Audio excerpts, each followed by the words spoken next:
அனைவருக்கும் வணக்கம். இது சாரதி லா ஸ்டடீஸ். சாரதி லா ஸ்டடீஸில் நம்ம பார்க்கக்கூடிய மிக முக்கியமான டாபிக் தான் இந்த ஃபேர் வேஜ். உங்களுடைய சிறு வினாக்கள் அடிக்கடி கேட்டுக்கிட்டே இருக்கிறாங்க, ஃபேர் வேஜ்னா என்ன அப்படின்னு. நியாயமான ஊதியம். எந்த தொழிற்சாலையில் ஒரு ஒரு தொழிலாளிக்கு ஒரு நியாயமான ஊதியம் கொடுக்குறாங்களோ அதற்கு பெயர் தான் இந்த ஃபேர் வேஜ். இந்த 4 லைனை படிக்கும்போது இன்னும் கொஞ்சம் அற்புதமாக புரிய வரும். நியாயமான ஊதியம் என்பது தொழிலாளி வாழ்வதற்கும் குடும்பம் நடத்துவதற்கும் போதுமான, ஆனால் அதிக ஆடம்பரம் இல்லாத ஒரு ஊதியமாக இருந்துச்சுன்னா அதற்கு பெயர் தான் ஃபேர் வேஜஸ். அப்படி இல்லைன்னா தமிழில் நியாயமான ஊதியம்னு அர்த்தம். மொத்தம் ஊதியத்தில், அதாவது சம்பளத்தில் மொத்தம் 3 டைப் இருக்குங்க. ஒன்று பார்த்தீங்கன்னா மினிமம் வேஜ்னு சொல்லுவாங்க, இன்னொன்று பார்த்தீங்கன்னா ஃபேர் வேஜ்னு சொல்லுவாங்க, இன்னொன்று பார்த்தீங்கன்னா லிவிங் வேஜ்னு சொல்லுவாங்க. இது 1, 2, 3 சரிங்களா? ஸோ 3 ஊதியத்தில் ஏதாச்சும் ஒரு ஊதியத்தை உங்களுக்கு கொஸ்டினாக கேட்கறதுக்கு வாய்ப்பு இருக்குது. மினிமம் வேஜஸ் ஆக்ட் 1948 அண்டரில் இந்த ஒரு ஆக்டை எழுதிட்டிங்கன்னா உங்களுக்கு 1 மதிப்பெண் போட்டுவிடுவாங்க. அதன் பிறகு நீங்கள் எழுதக்கூடிய கான்செப்டுக்கு அதற்கு தகுந்தாற் போல் மதிப்பெண் வரும். சரி, இது தொழிலாளியின் திறமை.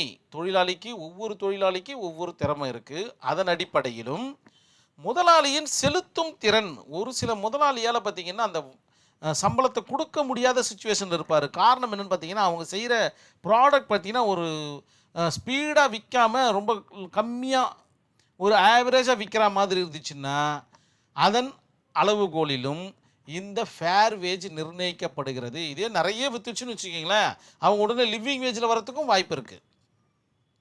இதற்கு முந்தின வீடியோ லிவிங் வேஜ் போட்டிருக்கு, வாழ்வு ஊதியம் அப்படின்னா என்னன்னு. இப்போ நம்ம பார்க்கறது இந்த ஃபேர் வேஜஸ், நியாயமான ஊதியம். இந்த இடத்துல பாருங்கள், fair wage equal to enough for decent life. ஒரு டீசெண்டான ஒரு லைஃப்பை வாழ்வதற்கு இந்த ஃபேர் வேஜ் போதும்.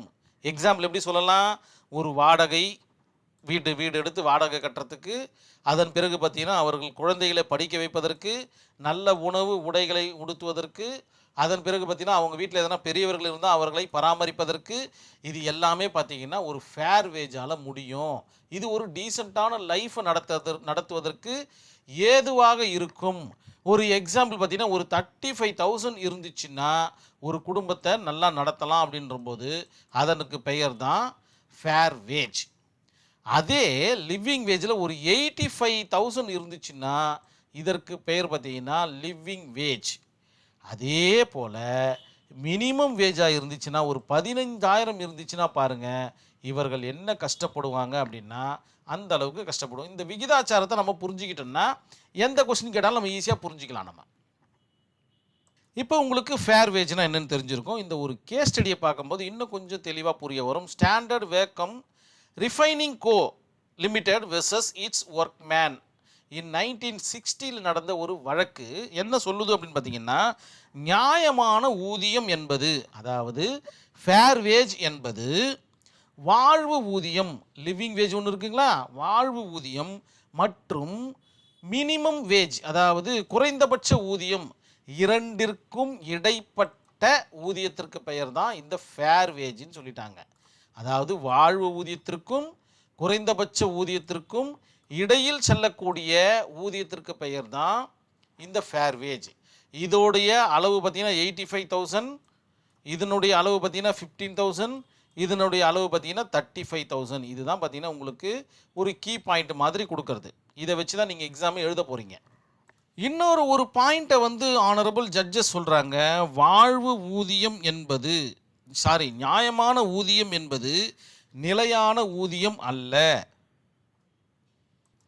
அது முதலாளியின் செலுத்தும் திறனையும் தொழிலாளியின் திறமையும் பொறுத்து மாறுபடுவதற்கு வாய்ப்புகள் இருக்கின்றது அப்படின்ற மாதிரி ஒரு ஜட்ஜ்மெண்ட்டில் சொல்லிடுறாங்க. இந்த standard vacuum refining company limited versus its workmen அப்படின்ற ஒரு கேஸ் ஸ்டடியில் இந்த ஒரு மினிமம் வேஜ் ஆக்ட் 1948 என்ற ஒரு வார்த்தையும் fair wage equal to enough for decent life அப்படின்ற ஒரு வார்த்தையும் உங்களுடைய ஆன்சர் ஷீட்டில் இடம் பெற்று இருக்க வேண்டும் அப்படின்றத நினைவில் வச்சுக்கிங்க.